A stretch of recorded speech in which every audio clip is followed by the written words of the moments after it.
If you enjoy my video, please give me one like, one subscribe, and one share. A tiny apartment, big questions.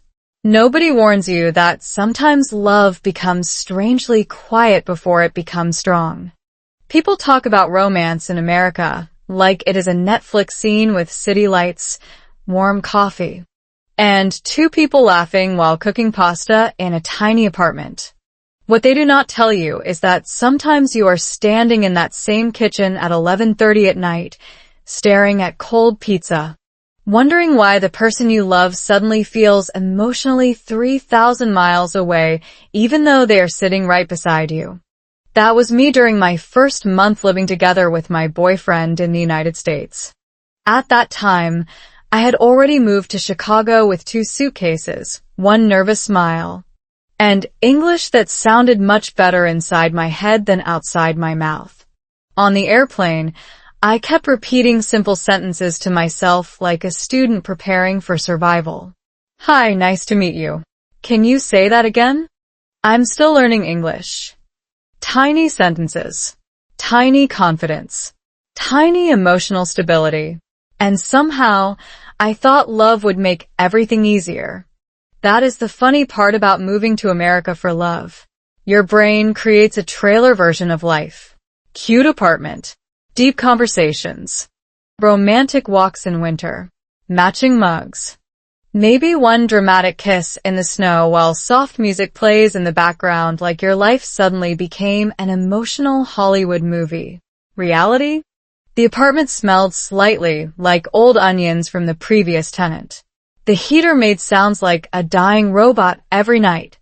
And my boyfriend Jake had a habit of leaving wet towels on the bed like he was personally trying to destroy human happiness one towel at a time.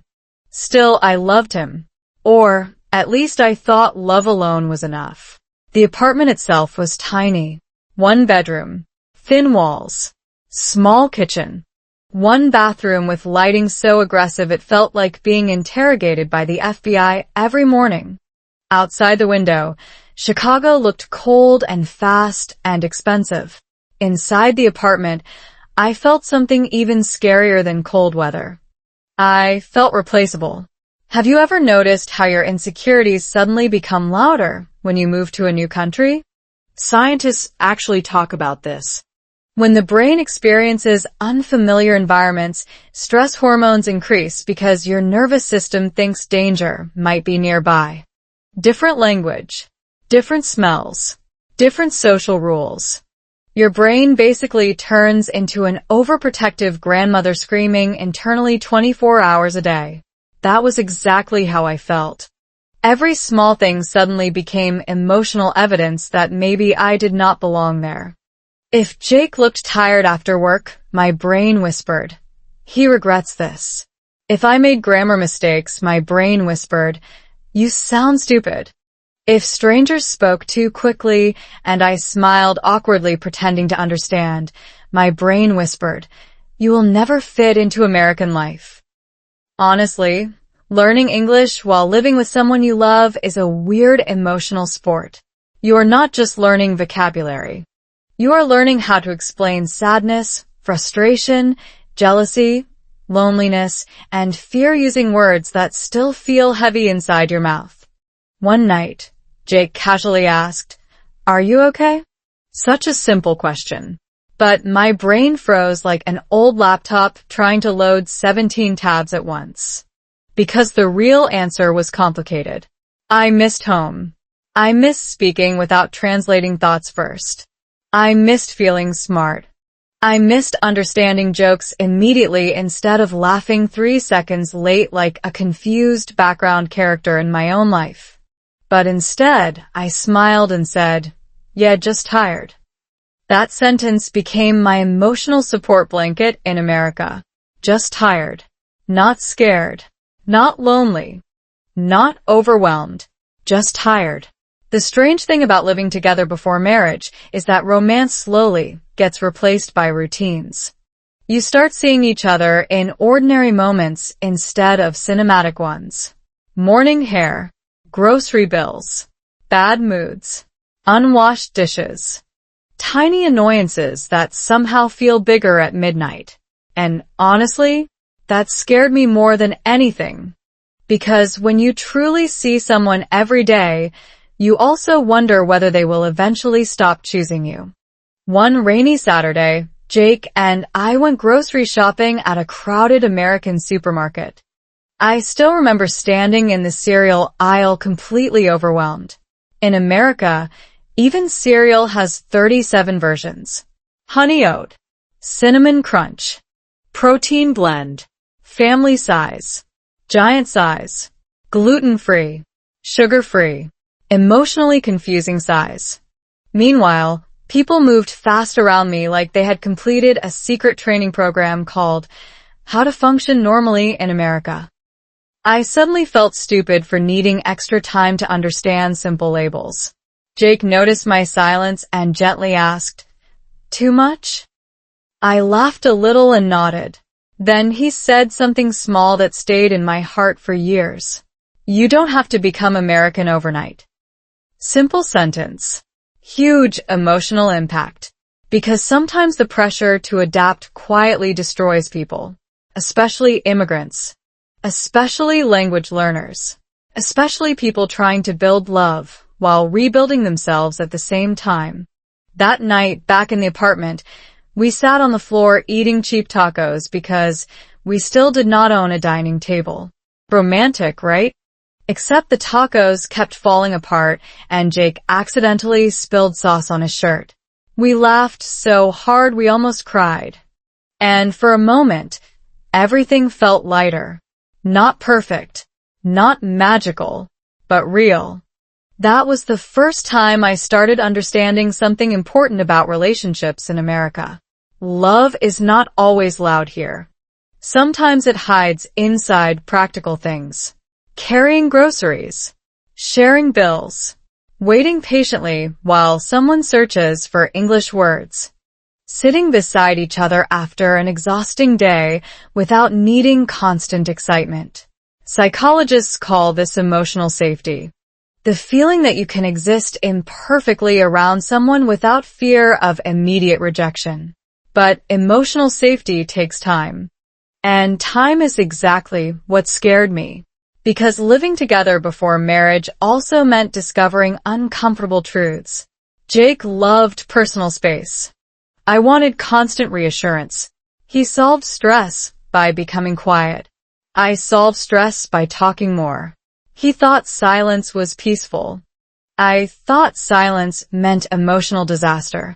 Basically, our nervous systems were in a long-distance relationship even while sharing the same apartment.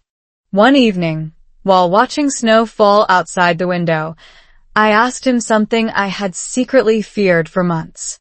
"Do you think living together changes love?" Jake looked at me carefully before answering. "Yes," he said softly. "But maybe real love is supposed to change." That sentence hit me harder than expected. Because maybe love is not about staying emotionally identical forever. Maybe strong relationships survive because two imperfect people slowly learn how to grow without abandoning each other. At that moment, I still did not know how difficult the next months would become. I did not know winter arguments were coming. I did not know loneliness could exist inside relationships. I did not know my English journey would almost break my confidence completely. But sitting there beside that small apartment window in Chicago, watching snow quietly cover the streets, I realized something strange.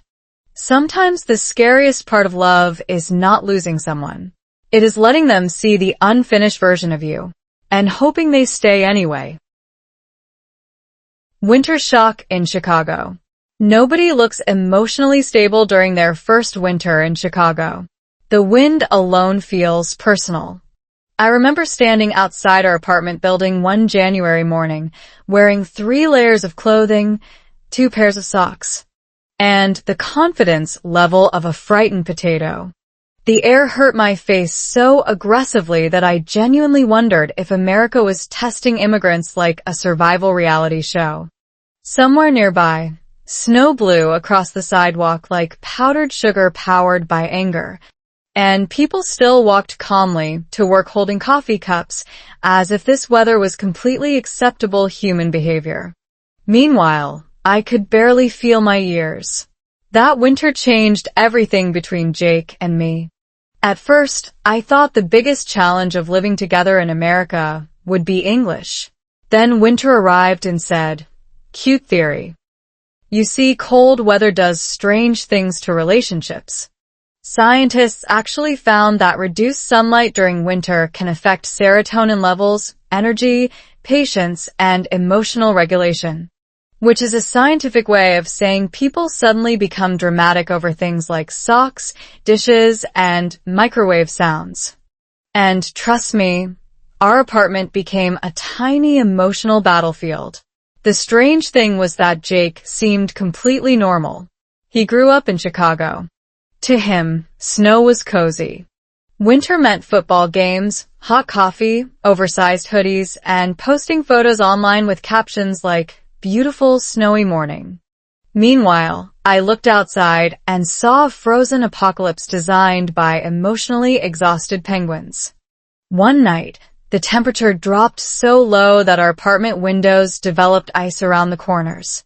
I stood there staring at them while holding a cup of tea, and suddenly I missed home so badly that my chest physically hurt.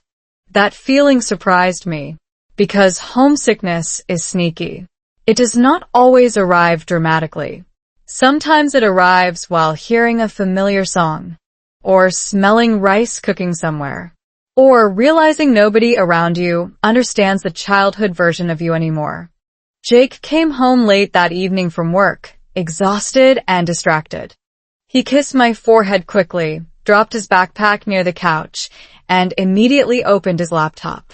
And something inside me snapped. Not because he did anything terrible, because emotionally I needed warmth and connection, while he needed silence and recovery. Two good people. Two different emotional survival systems. That is the dangerous part about living together before marriage. You stop imagining each other and start experiencing each other. Real stress, real moods, real habits, real emotional damage from bad days. I asked softly, "Can we talk for a little?" Without looking away from the screen, he answered, "Can it wait? My brain is dead today." Such a normal sentence. But insecurity translates ordinary words into emotional horror movies. Suddenly my brain started creating fake stories at Olympic speed. He is losing interest. He regrets this relationship. You're becoming annoying. You are too emotional, too dependent, too foreign, too much. Psychologists call this cognitive distortion. Your brain fills emotional gaps with worst-case assumptions when you feel uncertain or disconnected. Basically, the human mind becomes a dramatic screenwriter during stress. So instead of calmly explaining my feelings like a mature adult, I did what emotionally overwhelmed people often do. I became weirdly passive-aggressive while pretending everything was fine. Classic relationship behavior. I cleaned the kitchen aggressively, opened cabinets louder than necessary, moved around the apartment with the emotional energy of a disappointed raccoon. Jake noticed immediately. "What's wrong?" he asked. And here comes the funny part. When people ask what's wrong, most couples already know danger is approaching. "Nothing," I said. Every relationship in history knows that nothing rarely means nothing. Jake sighed. "You're upset." I said I'm fine. "You're literally washing clean plates right now." Honestly, he had a point. Then suddenly we were arguing about things that were not actually the real issue. Laundry, groceries, time together, apartment mess, the thermostat temperature, which, by the way, becomes deeply emotional during winter in America. One person feels cold. One person feels hot. Suddenly love is fighting for survival at 72 degrees Fahrenheit. At one point, Jake looked frustrated and said, "I don't understand what you want from me." That sentence hurt more than he intended, because the truth was, I did not fully know either. I wanted comfort, stability, reassurance, familiarity, confidence, better English, less loneliness, more certainty about the future. And somehow I expected love to solve all of it automatically. But relationships are not emotional vending machines. You cannot insert affection and instantly receive permanent psychological security. That night, I cried quietly in the bathroom while pretending to shower, which, honestly, deserves an award because immigrant women have mastered silent emotional breakdowns in small apartments across America for decades. The next morning, Chicago looked even colder. Snow covered everything outside like the city had been wrapped inside a giant white blanket.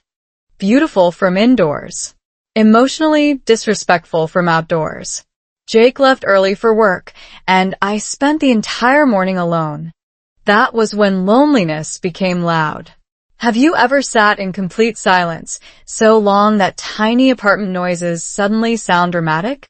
The heater clicking, pipes moving, refrigerator humming like it has unresolved trauma. I opened my English notebook and tried studying vocabulary, but my concentration disappeared after 5 minutes. My brain kept replaying the argument from the night before.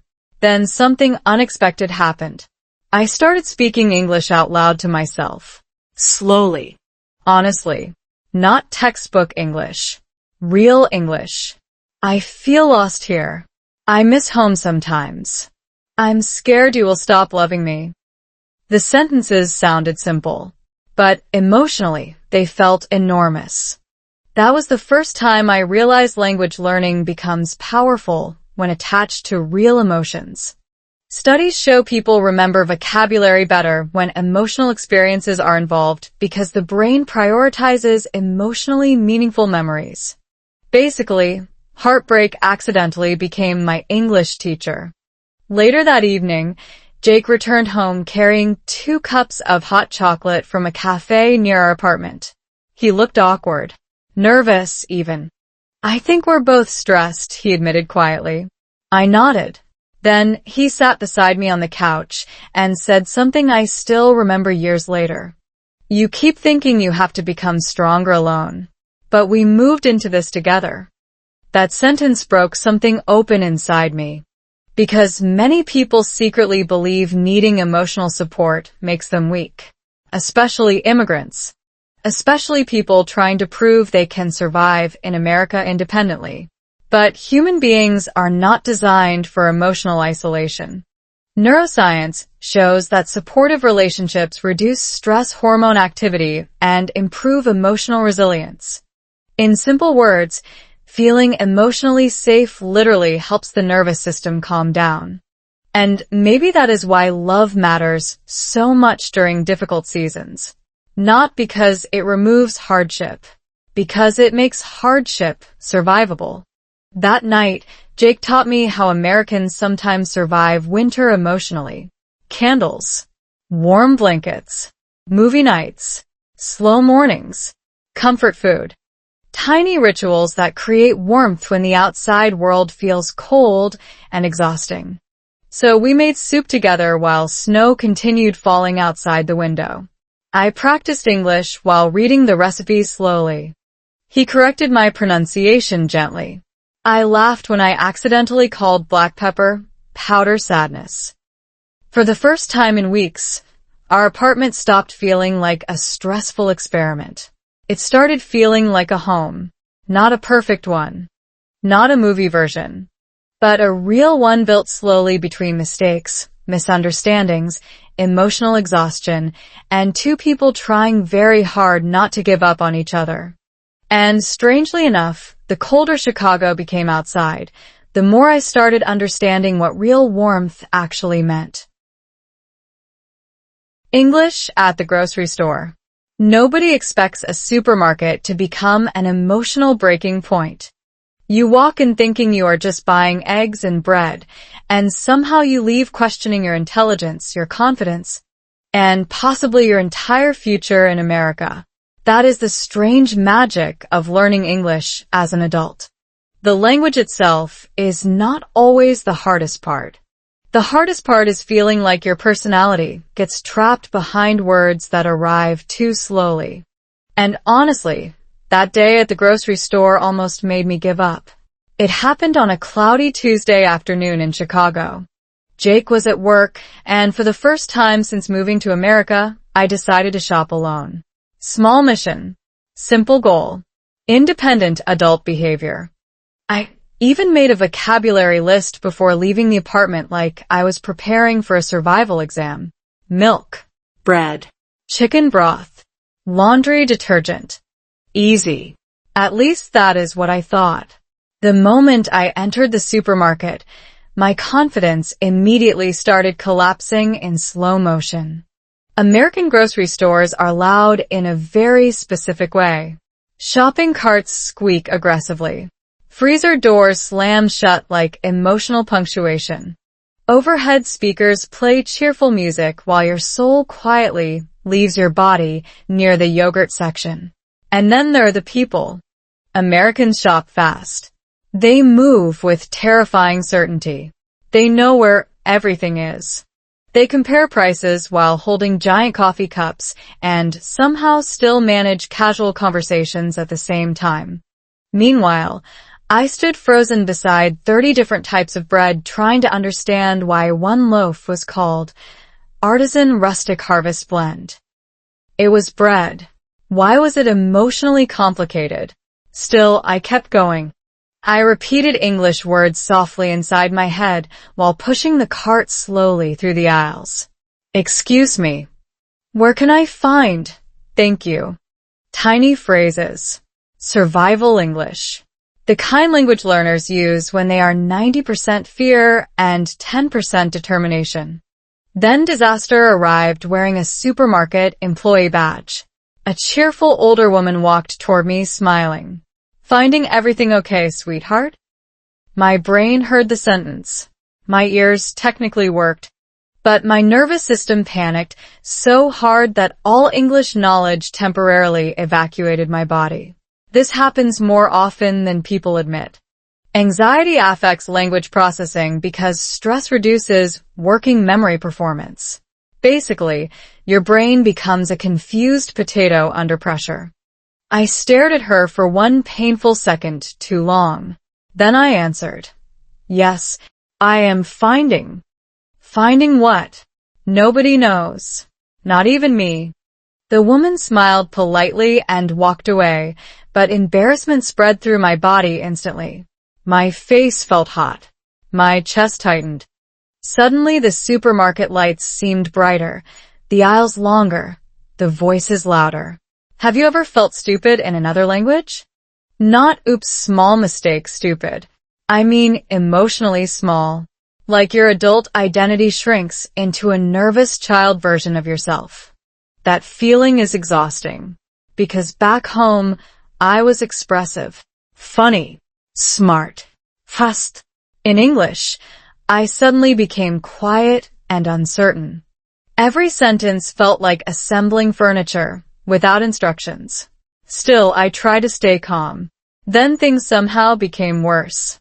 At the self-checkout machine, I accidentally scanned the same soup can 3 times. The machine started beeping loudly, like I had committed an international crime. People behind me waited impatiently while I pressed random buttons in rising panic. Unexpected item in bagging area. Please wait for assistance. That robotic voice still haunts me emotionally. An employee walked over quickly. He spoke fast.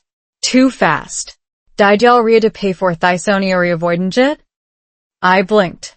My brain translated approximately 3% of that sentence.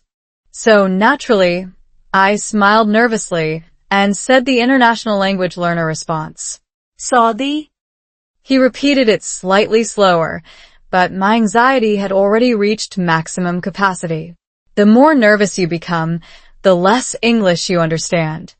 Researchers call this the affective filter. Emotional stress literally blocks language absorption and comprehension, which explains why I suddenly forgot numbers, basic vocabulary, and possibly my own blood type. The employee looked impatient now. Behind me, someone sighed loudly. And right there beside the blinking self-checkout machine, I felt something dangerous enter my mind. Maybe I do not belong here. That thought is poison for immigrants. Because once insecurity mixes with isolation, even small problems start feeling permanent. A grocery store mistake becomes evidence that your entire future will fail. Your brain collects tiny, embarrassing moments like emotional screenshots. I finished paying somehow and walked outside carrying heavy grocery bags through cold Chicago wind. The city looked gray and endless. Cars moved quickly through wet streets while I fought tears over soup cans and English sentences. Which sounds ridiculous until you experience it yourself. Sometimes people do not cry because of one event. They cry because their nervous system has been pretending to stay strong for too long. When I finally reached the apartment, Jake was already home. He looked up from the couch and immediately noticed something was wrong.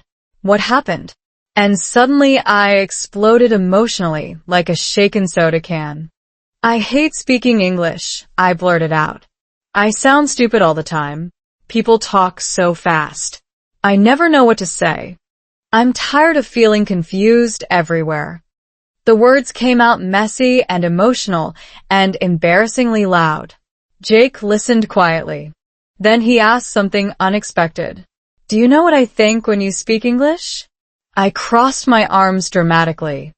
Probably that I sound like a lost exchange student. He laughed softly. No. I think you're brave. Honestly, that annoyed me slightly. Because when you are emotionally overwhelmed, inspirational comments can feel illegal. But he continued. You speak even when you're scared. Most people avoid situations that make them uncomfortable. You keep trying anyway. That sentence stayed with me. Because language learning is not really about perfection.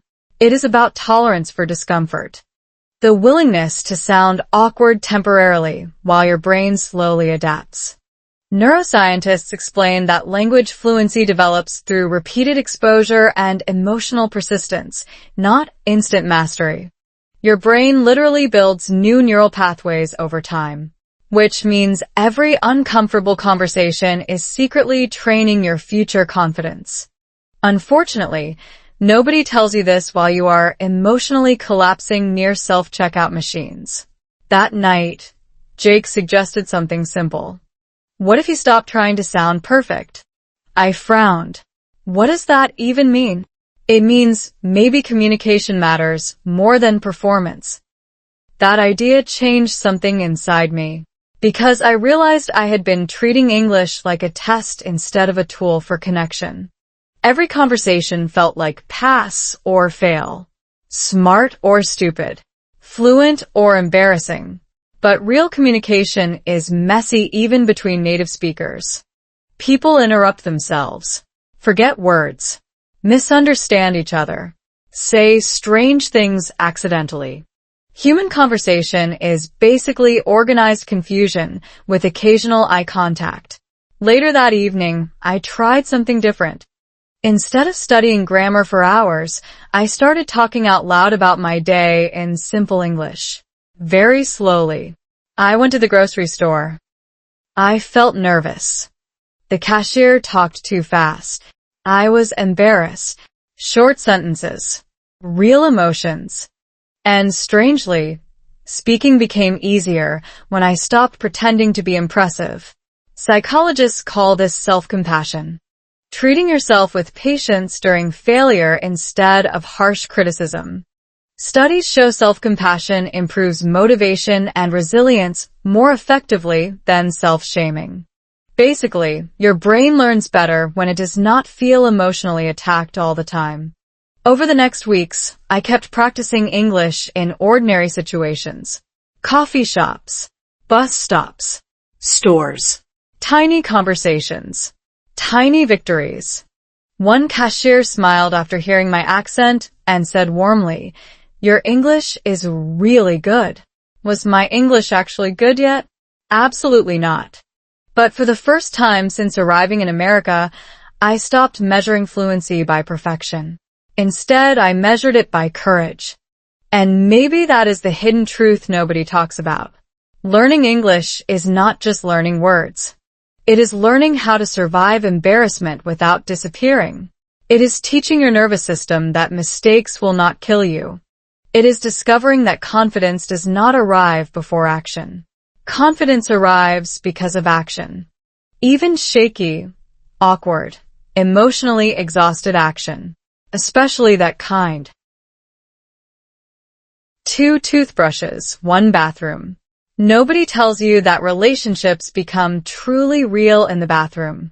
Not during romantic dates. Not during anniversary dinners. Not while posting cute couple photos online with captions pretending your life is emotionally organized. No. Real love begins the moment 2 toothbrushes stand awkwardly beside each other while one person secretly wonders why the other squeezes toothpaste. Like they are fighting for survival. That was the stage Jake and I had officially entered. By springtime in Chicago, our tiny apartment no longer felt temporary. My winter sadness had softened a little. My English was slowly improving. And our routines had become predictable in that dangerous way couples often mistake for stability. Wake up. Coffee. Work. Grocery store. Netflix. Sleep. Repeat. At first, routines feel comforting. Then suddenly one day you look around and realize romance has quietly been replaced by conversations about laundry detergent and expired milk. And strangely enough, that scared me. Because I started asking myself a question I never expected. What if living together before marriage slowly removes the mystery that keeps love exciting? Social media loves showing the glamorous side of modern relationships in America. Cozy apartments, matching pajamas, couples cooking together while smiling like emotionally balanced cooking show hosts. But nobody uploads videos about arguing over wet towels or discovering your partner leaves exactly 3 drops of orange juice in the refrigerator. Like some kind of psychological experiment. Jake did that constantly. And for reasons science still cannot explain, it deeply irritated me. One Sunday morning, I opened the fridge and stared at the almost empty orange juice container with silent rage. "Why would you put this back?" I asked. Jake looked genuinely confused. "There's still some left. There are literally 3 molecules remaining." He shrugged calmly. Enough for optimism. Honestly, I wanted to stay annoyed, but I laughed instead. That was the weird beauty of our relationship at the time. Even small arguments somehow turned into strange comedy sketches. But underneath the humor, something more serious was happening. We were finally seeing each other completely unfiltered. And that changes people. Psychologists call this the transition from idealization to reality attachment. Early love often runs on imagination and projection. Your brain fills missing information with fantasy. But once couples live together, the brain receives constant real-world data instead of romantic assumptions. Translation? You stop dating the idea of someone. You start dating the actual human. And actual humans are deeply weird. For example, Jake talked to himself while cooking. Entire conversations. Full emotional debates with pasta sauce. Meanwhile, I apparently hummed sad songs while cleaning without realizing it. He pointed this out one evening, and I felt personally attacked. "I do not hum sad songs. You literally cleaned the bathroom yesterday sounding like a depressed Disney princess." Rude. But accurate. Still, beneath the teasing, our differences became harder to ignore, especially cultural ones. Back home, I grew up believing couples should spend lots of time together, eat together, talk often, share emotions openly. But Jake had a very American sense of independence. He loved alone time. Silence relaxed him. Personal space made him feel emotionally healthy. At first, I misunderstood that completely. One Friday evening after dinner, I sat beside him on the couch hoping we would talk. Instead, he opened his laptop and started watching basketball highlights with complete emotional dedication. I waited. 5 minutes. 10 minutes. 20 minutes. Finally, I asked, "Do you even notice I'm sitting here?" He blinked. What? I mean, we barely talked all day. Jake looked honestly surprised. But we're spending time together right now. That sentence confused me more than if he had spoken ancient Greek. Because for him, physical presence already meant connection. For me, connection required emotional interaction. Neither of us was wrong, but both of us felt misunderstood. This happens constantly in relationships. Researchers studying attachment styles found that people express love differently based on emotional conditioning, culture, and personality. One person needs conversation. Another needs quiet companionship. One needs reassurance. Another shows love through practical actions. Basically, human beings expect mind reading while communicating terribly. One night, tension finally exploded over something unbelievably stupid. The bathroom light. I woke up at 2 in the morning because Jake had left the bathroom light on again. I walked back into the bedroom irritated and muttered, "You always forget." Half asleep, he answered defensively, "Why do you always sound angry lately?" And suddenly the room felt emotionally electric. You know those moments when a small comment accidentally opens a hidden emotional basement inside a relationship? That happened instantly. Because the truth was, I had been angry lately. Not only at him, at myself, at loneliness, at uncertainty, at how exhausting it felt trying to build a new life in America while also trying to maintain a healthy relationship. Sometimes immigrants experience emotional fatigue that looks like irritability. Your brain stays alert constantly because everything requires extra energy. Language, social norms, financial stress, cultural adaptation. Even simple tasks become mentally expensive. Unfortunately, exhausted people rarely sound romantic. Jake sat up slowly and looked at me carefully. "You've changed since moving here," he said quietly. That sentence hurt more than I expected, because deep down, I feared it was true. America was changing me. I had become more anxious, more sensitive, more emotionally reactive. My confidence still disappeared randomly during English conversations. Some days I felt strong and hopeful. Other days I wanted to hide inside the apartment forever pretending adulthood was canceled. And perhaps the scariest part of living together before marriage is realizing love cannot completely protect you from personal struggles. Your partner can support you, but they cannot become your entire emotional foundation. That realization arrived painfully one rainy afternoon when Jake went out with friends and I stayed home alone. At first I felt offended he did not invite me. Then I realized something uncomfortable. I had slowly built my whole world around him. That is dangerous. Psychologists explain that healthy relationships require both connection and individuality. When one partner becomes the center of your identity, emotional dependency increases anxiety and insecurity. Basically, love suffocates when people stop growing individually. That night, instead of waiting for Jake to entertain my loneliness, I tried something new. I walked alone to a small cafe near our apartment. My heart pounded the entire time. Simple interactions still scared me sometimes. But I ordered coffee in English confidently, sat near the window, listened to conversations around me, watched strangers laughing, working, studying, living ordinary American lives. And slowly I noticed something surprising. I was becoming part of this world too. Not perfectly, not dramatically, but gradually. When I returned home later, Jake smiled immediately. How was your night? Good question. Because for the first time in months, I did not feel like someone merely surviving America emotionally through another person. I felt like myself again. A quieter version. A rebuilding version. But still myself. So I sat beside him on the couch and said something simple. I think I forgot how to be alone without feeling lonely. Jake nodded softly, like he understood more than I expected. Then he wrapped a blanket around both of us, while rain tapped gently against the apartment windows. No dramatic speech. No movie soundtrack.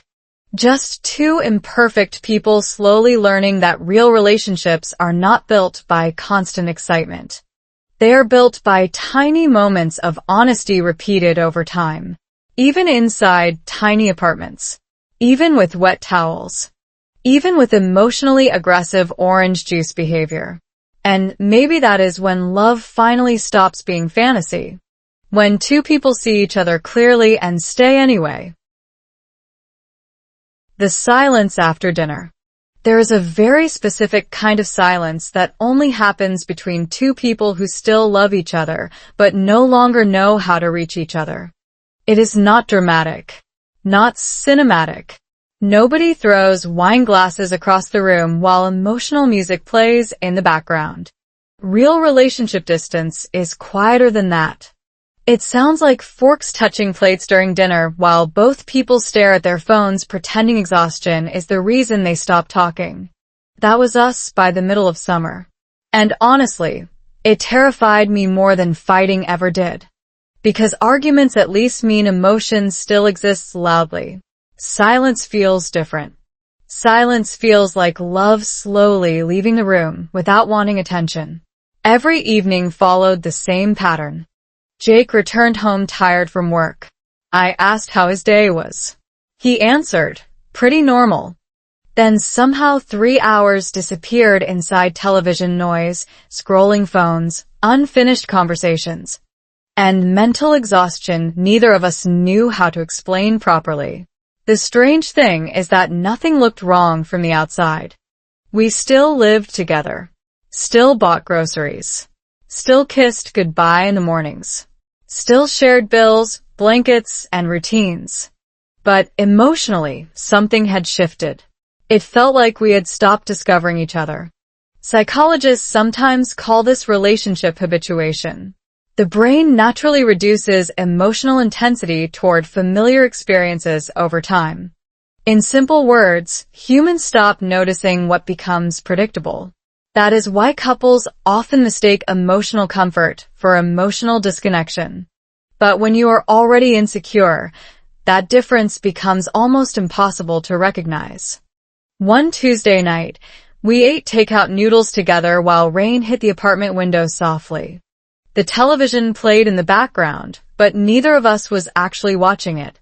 Jake scrolled through work emails while I quietly stirred noodles around my bowl pretending to eat. Then suddenly, I asked the question that had been growing silently inside my chest for weeks. Do you think we're becoming boring? Jake looked up slowly. What? Us? Our relationship. He leaned back against the couch looking confused. Where is this coming from? Good question. Honestly, I did not fully know. Maybe because modern love in America is constantly compared to entertainment. Social media shows couples traveling, laughing, surprising each other with gifts, posting anniversary paragraphs that sound professionally edited by emotional marketing teams. Meanwhile, real relationships often involve stress, fatigue, laundry, and arguing about whose turn it is to buy toilet paper. And somewhere inside that comparison trap, I started worrying that calmness meant failure. Jake sighed quietly. Not every relationship has to feel exciting every second. I nodded, but internally my anxiety answered, that sounds exactly like something people say before breaking up. The human brain is unbelievable sometimes, especially anxious brains. Studies show that uncertainty in relationships activates the same threat detection systems involved in physical danger. which explains why unanswered texts can feel emotionally catastrophic even while logically knowing your partner is probably just busy buying toothpaste. Your nervous system does not care about logic during emotional fear. It cares about survival. And my nervous system had quietly entered survival mode. The hardest part was that I did not want to sound needy. Many immigrants already feel pressure to appear strong and grateful while building life in America. I kept telling myself, do not complain. Do not become emotionally exhausting. Do not become difficult. So instead of expressing fear honestly, I became emotionally strange in subtle ways. I overanalyzed his tone, counted how often he hugged me first, wondered why he laughed more with coworkers than with me lately. Tiny observations became emotional evidence inside my head. One night, Jake fell asleep early on the couch while watching basketball highlights. I sat beside him staring at the television light reflecting softly across the room, and suddenly loneliness hit me so hard I almost cried. Which made no sense logically. How can you feel lonely beside someone you love? But psychologists explain this too. Emotional loneliness happens when connection feels unavailable, even during physical closeness. Humans need emotional responsiveness, not just proximity. Basically, two bodies in the same room can still feel emotionally worlds apart. The next morning, something embarrassing happened.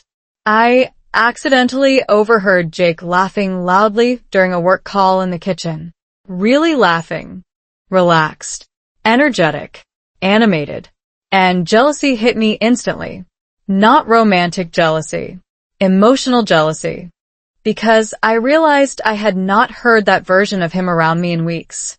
The thought arrived fast and ugly. Maybe I am becoming emotionally heavy to be around. That idea poisoned my mood the entire day. I cleaned the apartment aggressively again, which apparently remained my favorite coping mechanism. Vacuuming with emotional intensity should honestly count as cardio. When Jake came home that evening, he noticed immediately. "You've been quiet all day." I shrugged. "Just tired." There was that sentence again. Just tired. The emotional camouflage phrase of struggling adults everywhere. Jake sat beside me carefully. "You know, sometimes I feel like you disappear emotionally when something's wrong." That sentence caught me off guard. Because I thought I was the emotionally expressive one.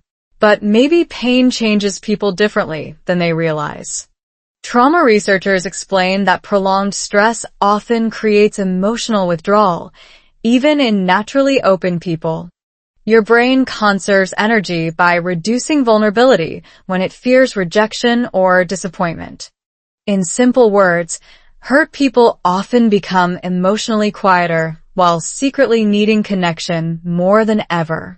I looked down at my hands and admitted something I had avoided saying for months. "I think I'm scared you'll stop loving me once you fully know me." The apartment became completely silent. Not cold silence. Honest silence. Jake stared at me carefully, like he was hearing the real problem for the first time. Then he asked softly, "What makes you think I don't already know you?" That question almost broke me emotionally. Because maybe my biggest fear was not abandonment. Maybe it was visibility. Living together before marriage removes emotional hiding places. You cannot perform perfection forever around someone who sees you daily.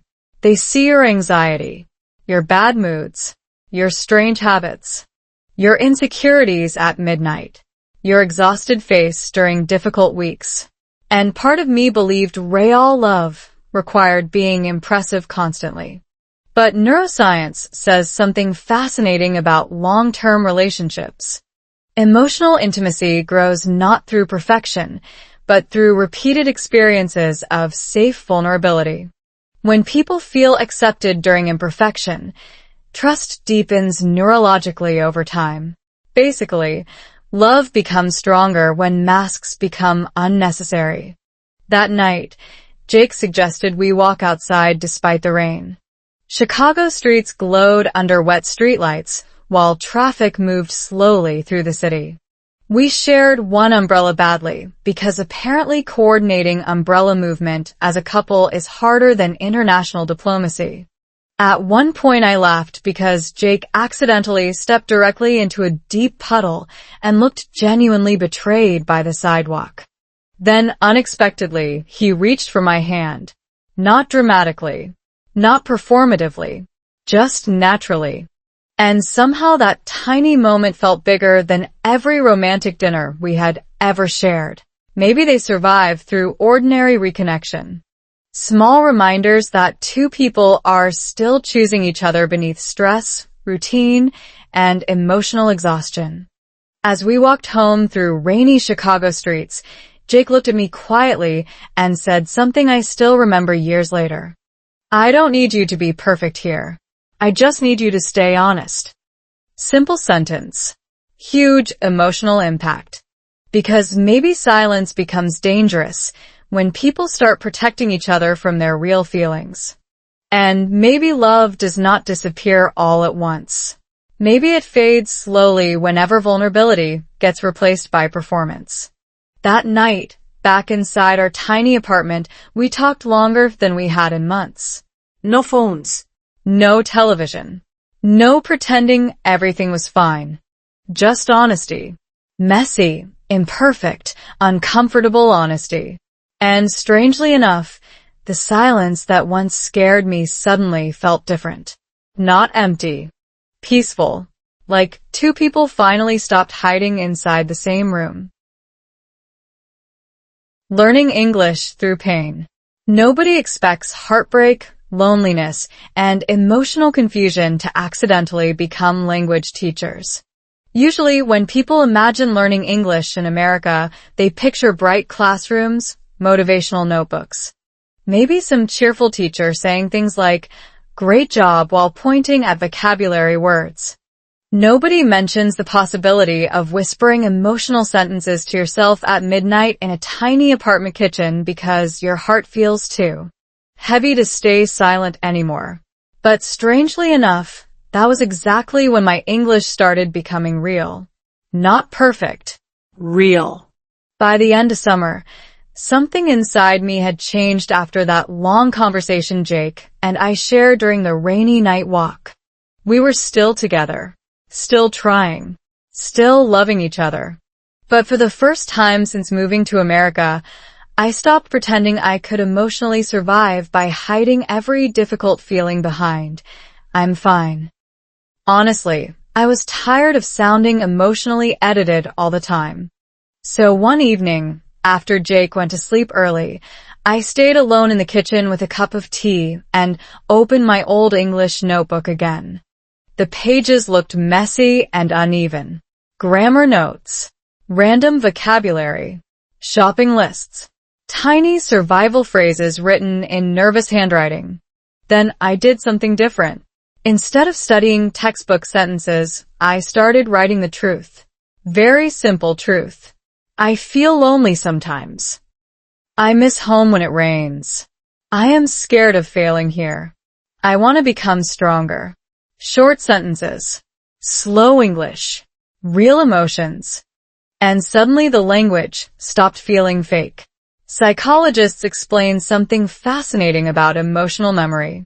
The brain remembers information more effectively when it connects to meaningful personal experiences. Emotion activates deeper encoding in the nervous system. In simple words, your brain pays more attention to things that matter emotionally. Which means sadness accidentally became my language coach. That sounds depressing, but honestly, it changed my life. Every night after that, I created a strange little routine. Jake would fall asleep around 11, and I would sit quietly near the kitchen window speaking English softly to myself while Chicago lights glowed outside. Some nights I described my day. Some nights I practiced imaginary conversations. Some nights I just talked honestly about fear. At first I sounded painfully slow. My day was difficult. I felt nervous at the coffee shop. I think too much sometimes. But gradually something beautiful started happening. My brain relaxed because I stopped trying to sound impressive. Most language learners secretly torture themselves with impossible expectations. Perfect pronunciation, perfect grammar, perfect fluency. But neuroscience shows that fear of mistakes increases cognitive load, making speech production harder. Your brain literally struggles more when it feels judged constantly. Basically, anxiety turns your thoughts into traffic jams. And my entire English journey until then had been powered by anxiety. One evening, Jake woke up thirsty around midnight and found me sitting alone practicing English out loud beside the window. He looked half asleep and asked, "Who are you talking to?" I laughed nervously. Myself. That's either really healthy or the beginning of a psychological breakdown. Honestly, fair question. But instead of feeling embarrassed, I handed him the notebook. He read quietly for a minute. Then his expression softened. These are good, he said. I shook my head immediately. The grammar is terrible. Jake smiled gently. I wasn't talking about the grammar. That sentence hit me harder than expected. Because maybe communication matters more than perfection. Maybe language exists to connect people emotionally, not to win imaginary grammar competitions inside our heads. After that night, Jake started helping me differently. Not like a teacher correcting mistakes constantly, more like a patient conversation partner. During dinner, he would ask deeper questions slowly, so I could practice answering naturally. What was the best part of your day? What do you miss most about home? What makes you feel calm here? Simple questions, but emotionally meaningful ones. And slowly, my English improved in ways textbooks never taught me.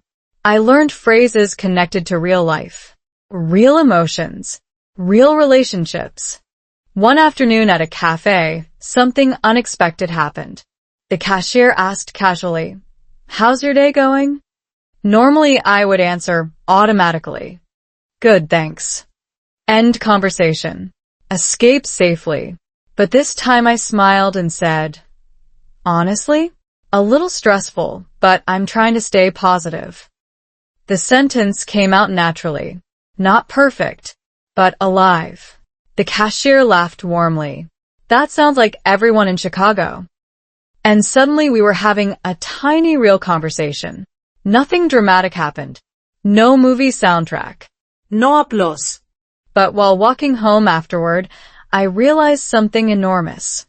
For the first time since arriving in America, I was not translating my personality anymore. I was expressing it. That difference matters deeply.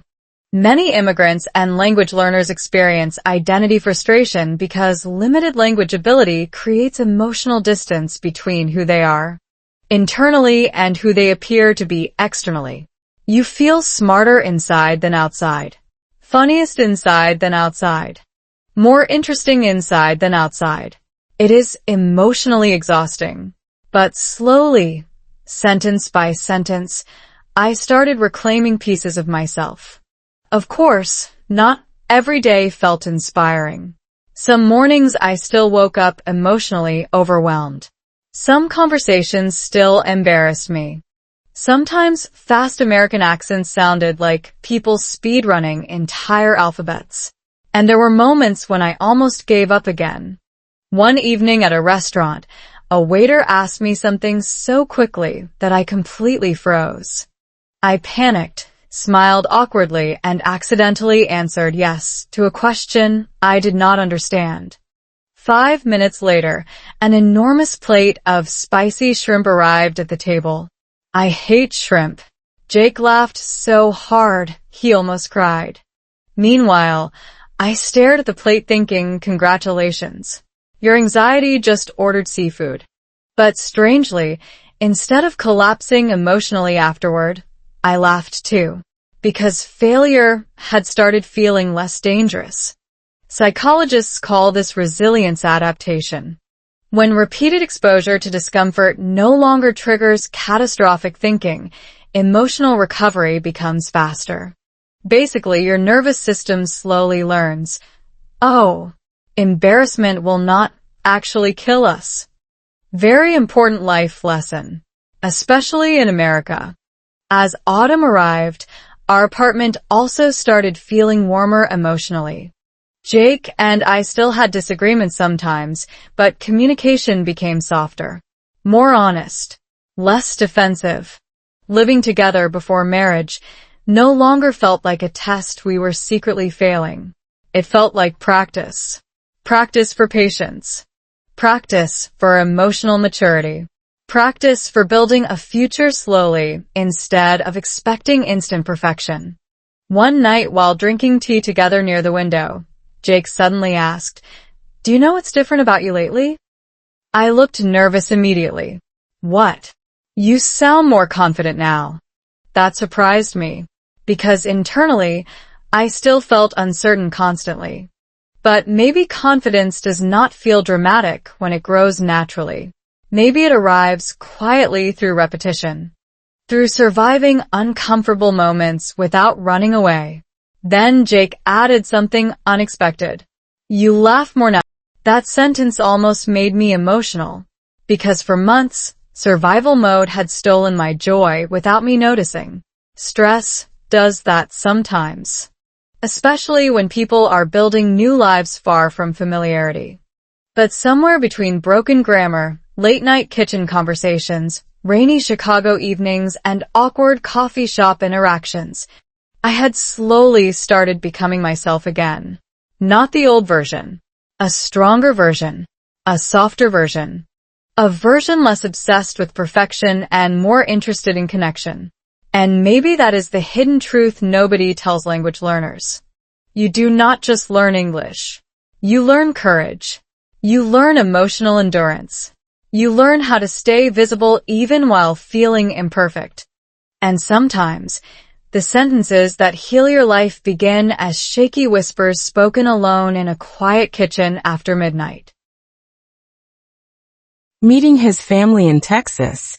Nobody warns you that meeting your partner's family in America feels less like a vacation and more like entering a live psychological experiment where everybody smiles politely while your nervous system quietly prepares for emotional collapse. Especially when English is still your second language. Especially when you are already wondering whether living together before marriage makes traditional families secretly judge you. And especially when the family lives in Texas, where everything is bigger, louder, and somehow emotionally warmer at the exact same time. The moment Jake told me we were flying to Texas for Thanksgiving, my stomach immediately lost emotional stability. Not because I did not want to go. Because I cared too much. Meeting someone's family changes relationships psychologically. Researchers found that family acceptance strongly affects long-term relationship confidence because humans naturally seek social approval from important groups. In simple words, if the family likes you, your nervous system relaxes. If they do not, suddenly mashed potatoes feel emotionally dangerous. And honestly, I had no idea what Jake's parents would think about me. An immigrant. Still learning English. Living with their son before marriage. Carrying enough anxiety to qualify as emotional luggage. The flight from Chicago to Dallas felt strangely symbolic. Outside the airplane window, clouds stretched endlessly while my brain rehearsed possible conversations like an exhausted actor preparing for a difficult audition. Nice to meet you. Thank you for inviting me. Yes, Chicago is cold. Very advanced emotional vocabulary. Meanwhile, Jake looked completely relaxed beside me eating pretzels like we were traveling toward a normal family dinner instead of my personal psychological evaluation.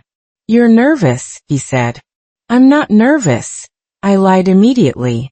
Jake raised one eyebrow. You've been holding the same pretzel for 20 minutes. Honestly, fair observation. The moment we landed in Texas, I understood something immediately.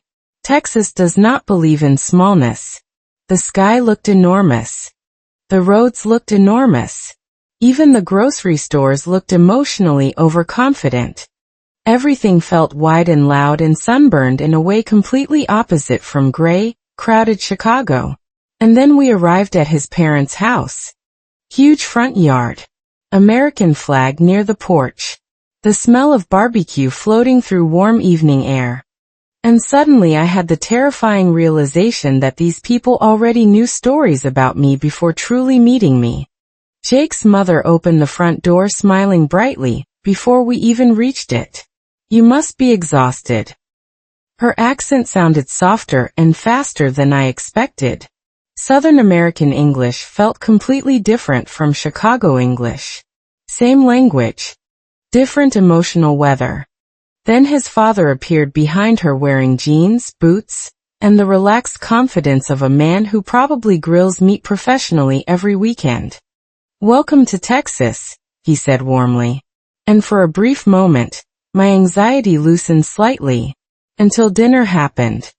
Family dinners in America are fascinating, because conversations move incredibly fast. People interrupt each other lovingly. Someone laughs loudly. Someone tells stories dramatically. Somebody asks questions while simultaneously passing bread across the table, like conversational multitasking is an Olympic sport. Meanwhile, my brain was working overtime just trying to survive the speed of English. At one point Jake's aunt asked me, "So what's been the craziest part about living in the States so far?" My brain froze completely. Not because the question was difficult. Because suddenly 12 people were looking at me expectantly while holding forks. Terrifying environment. I laughed nervously and answered slowly. "Honestly, probably winter in Chicago." I thought my face was going to spiritually leave my body. For one painful second, silence. Then suddenly everyone burst out laughing. Real laughing. Not polite laughing. Jake's father nearly dropped his fork. And strangely enough, something shifted inside me at that moment. Because humor connected us faster than perfection ever could. That night after dinner, we sat outside on the porch while warm Texas wind moved through the trees softly. The air smelled like grass and smoke and distant rain. Very different from sharp Chicago air. Jake's mother sat beside me quietly while the others talked nearby. Then she asked something unexpected. "Was it hard moving here?" Simple question. But emotionally enormous. Because most people ask surface-level questions. Weather. Food. Travel. Very few ask about emotional reality. I looked down at my hands for a second before answering honestly. Sometimes harder than I expected. She nodded slowly like she already understood. "You know," she said softly, "when I married Jake's father, I moved away from my whole family too. Different state, different life, different everything. I cried in grocery stores for months." I stared at her in surprise. She laughed gently. "Nobody talks about how lonely starting over can feel." That sentence settled deeply inside me. Because loneliness often becomes less painful the moment someone else recognizes it.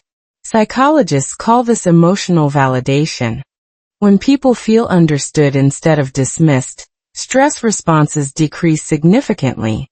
Your nervous system literally calms down when your experiences feel acknowledged. And maybe that is why certain conversations stay with us forever. The next morning, Jake's family invited us to a huge Thanksgiving gathering with relatives, neighbors, children, and approximately enough food to feed a small country. Turkey, cornbread, sweet potatoes, pies everywhere. America turns eating into a competitive emotional sport during holidays. At first I felt overwhelmed again. So many voices. So many fast conversations. So many moments where I worried about saying the wrong thing. Then something unexpected happened. Jake's little cousin sat beside me holding a plate overloaded with dessert and asked very seriously, "Do you and Jake fight a lot?" I nearly inhaled mashed potatoes accidentally. Before I could answer, she continued, My parents fight about dishwasher stuff all the time. The honesty of American children is emotionally violent sometimes. I laughed awkwardly and said, "Sometimes we disagree." She nodded wisely. "That means you're probably real." Honestly? Tiny philosopher. But later that sentence stayed in my mind. Maybe relationships without conflict are not necessarily healthy. Maybe healthy relationships are simply relationships where people learn how to repair after conflict. That idea mattered deeply because living together before marriage had already forced Jake and me to face uncomfortable truths about ourselves. Our habits, our fears, our communication styles. And now being around his family revealed something else important. Love in America often looks practical before it looks romantic. Jake's father woke up early every morning to make coffee for his wife before she asked. His mother folded his laundry while complaining about him affectionately. They teased each other constantly. Not dramatic soulmates. Not social media perfection. Just two people choosing each other repeatedly through ordinary life. And honestly, that comforted me. One evening before we flew back to Chicago, Jake's mother hugged me tightly near the front door and whispered something I never forgot. "You don't have to become someone else to belong here." I almost cried immediately, because deep down, I had spent months trying to become easier, more fluent, less emotional, less foreign, more adaptable, more American. But maybe belonging does not require erasing yourself completely. Maybe real love makes room for who you already are. On the flight home, Jake slept beside me while airplane lights dimmed softly around us. Outside the window, clouds stretched endlessly beneath the night sky. And for the first time since arriving in America, I stopped seeing myself as someone temporarily surviving another country. I started seeing myself as someone slowly building a home inside it. Not perfectly. Not effortlessly, but genuinely. And maybe that is what love actually needs in order to grow strong. Not perfection. Not constant passion. Just enough safety for two imperfect people to keep becoming themselves without fear of being left behind. Money, stress, and small lies.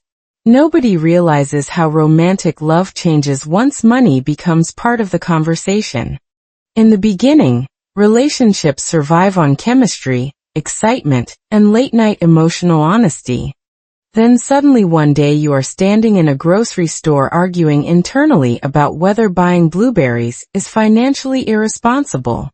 Nothing humbles adult love faster than checking your bank account while holding organic fruit in America. And honestly, that was the season when Jake and I almost started breaking quietly. Not through betrayal. Not through dramatic cheating scandals. Through stress. Tiny lies. Unspoken pressure. The kind that slowly builds inside relationships until two people stop acting like teammates and start acting like emotionally exhausted coworkers. Managing survival together. Winter had returned to Chicago again by then. Outside our apartment windows, icy wind slammed against buildings like nature itself had unresolved anger issues. Inside the apartment, bills covered our kitchen counter with depressing consistency. Rent, electricity, internet, insurance, student loans. America sends invoices with frightening enthusiasm. At first, Jake and I tried treating financial stress like responsible adults. Budget spreadsheets. Careful planning. Cooking at home more often. Less takeout. Less shopping. More we should probably save money. Very mature behavior. Unfortunately, emotional pressure does not disappear just because people use spreadsheets. One evening while folding laundry, I noticed Jake unusually quiet again. Not peaceful quiet. Heavy quiet. The kind where someone's brain is clearly fighting invisible battles. "What's wrong?" I asked. "Nothing." Amazing. Relationships truly are built on two people repeatedly saying nothing. while emotionally collapsing internally. I sat beside him carefully. Jake. He sighed and rubbed his face tiredly before finally admitting, "Work cut overtime this month." That sentence instantly changed the emotional temperature of the room. Because less overtime meant less money. Less money meant more stress. And stress in America spreads through relationships faster than spilled coffee on white shirts. Suddenly every small purchase felt emotionally loaded. Ordering coffee became a financial decision.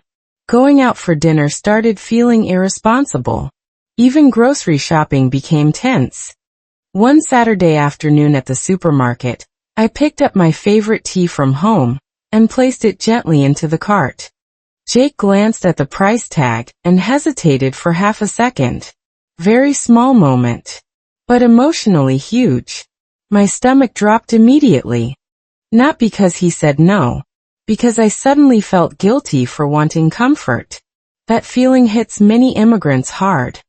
When finances become tight, familiar things from home start feeling like luxuries instead of emotional support.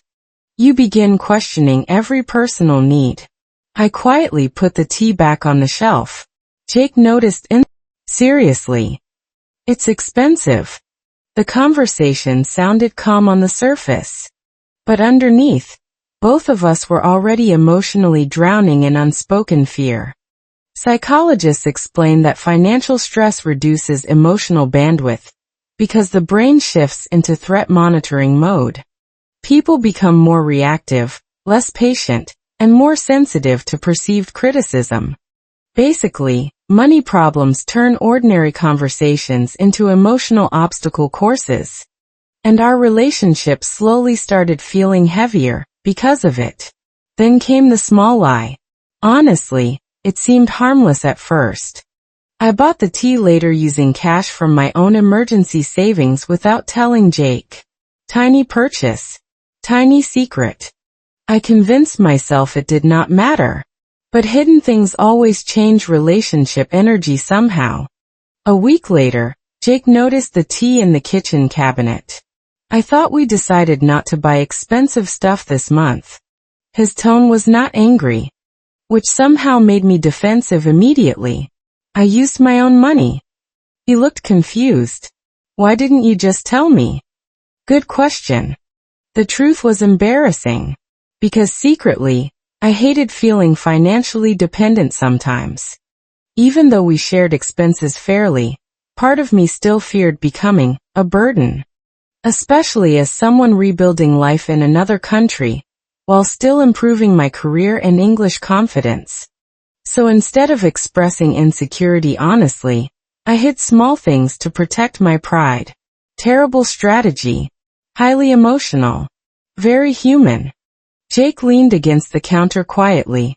You know this isn't really about tea, right? Unfortunately, he was correct. The argument that followed had almost nothing to do with money anymore. It became about fear. Fear of instability. Fear of disappointing each other. Fear of building a future that might suddenly collapse under pressure. At one point, Jake admitted something that shocked me. Sometimes I feel like I'm failing you. The apartment became completely silent. Because I had spent months secretly worrying I was failing him. Meanwhile, he was carrying the exact same fear. Relationships are strange like that. Two people can love each other deeply while privately believing they are not enough for the other person. That realization hurt. But it also revealed something important. We were not enemies. We were two stressed humans protecting private fears badly. Later that night, after the argument cooled down, I sat alone by the window watching snow fall across Chicago streets again.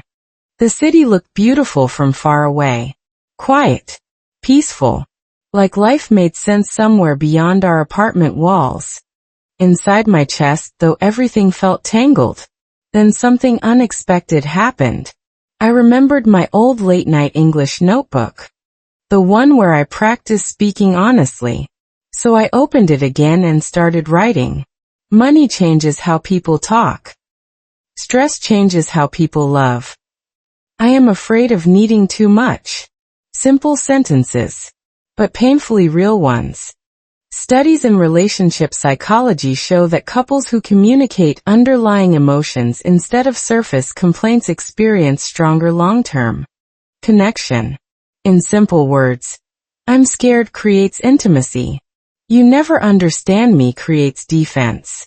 Unfortunately, most humans choose defense first. The next morning, Jake found me sitting quietly at the kitchen table with the notebook open beside cold coffee. He sat down across from me slowly. Then he said something that changed our relationship permanently. We keep acting like stress means our relationship is failing. I looked up carefully. But maybe, he continued softly, this is just what building a real life together looks like sometimes.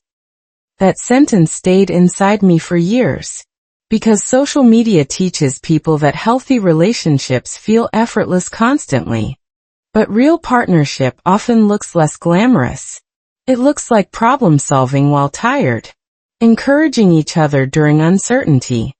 Choosing kindness when both people feel emotionally stretched thin. Real love sometimes wears sweatpants and checks utility bills anxiously. And honestly, that realization made our relationship feel more real instead of less romantic. Later that evening, Jake suggested something simple. No more hiding stress from each other. Easy sentence. Extremely difficult practice. Because vulnerability feels risky when survival instincts activate. Still we tried. He admitted work pressure openly instead of pretending everything was fine. I admitted when loneliness or financial anxiety triggered insecurity. And strangely, honesty reduced tension faster than pretending strength ever did. One snowy Friday night, we stayed home eating cheap frozen pizza, while talking about future dreams we still wanted despite everything. Travel someday. Maybe buy a house eventually. Maybe children. Maybe a calmer life.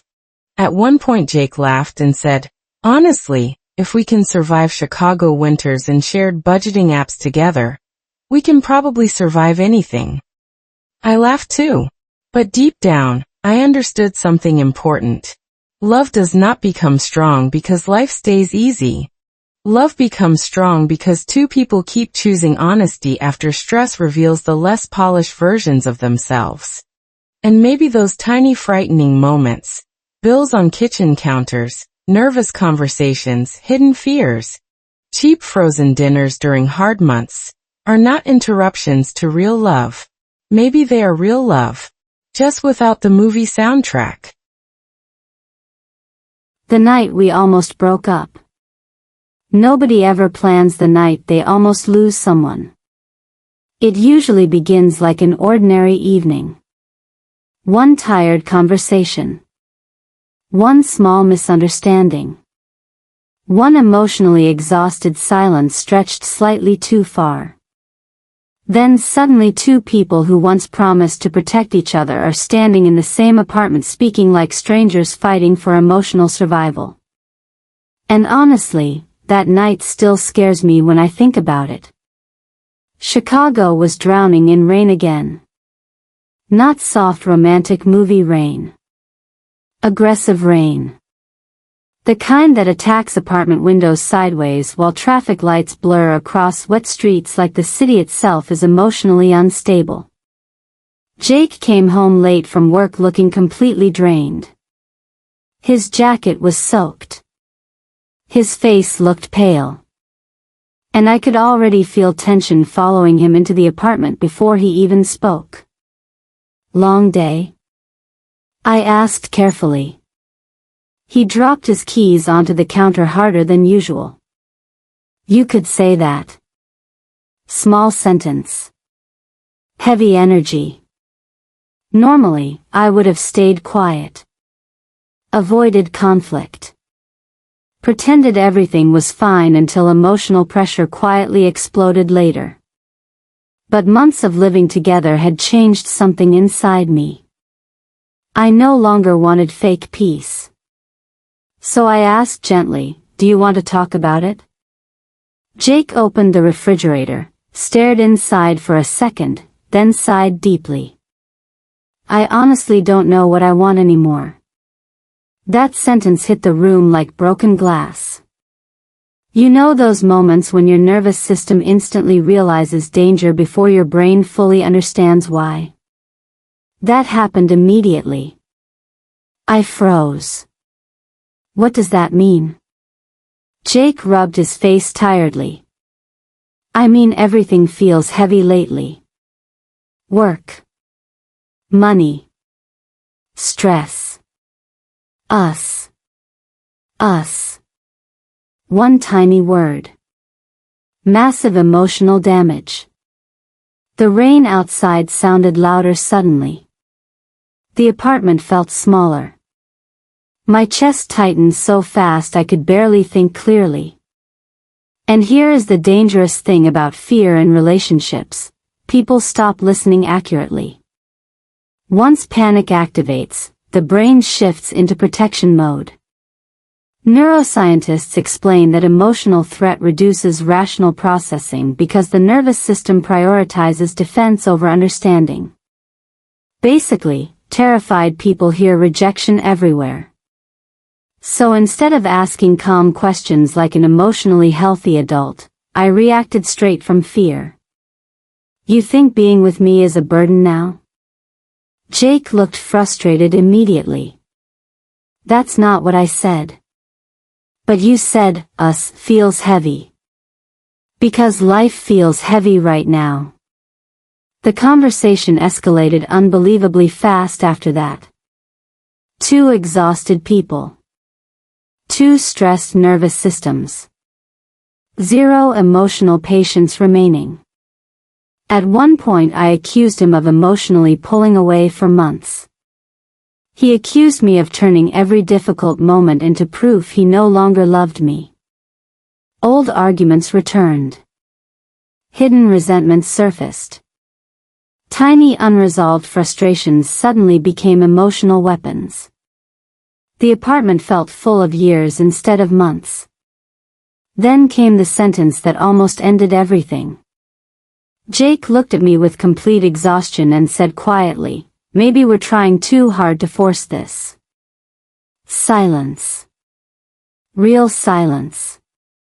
Not dramatic silence. The kind that physically changes the air inside a room.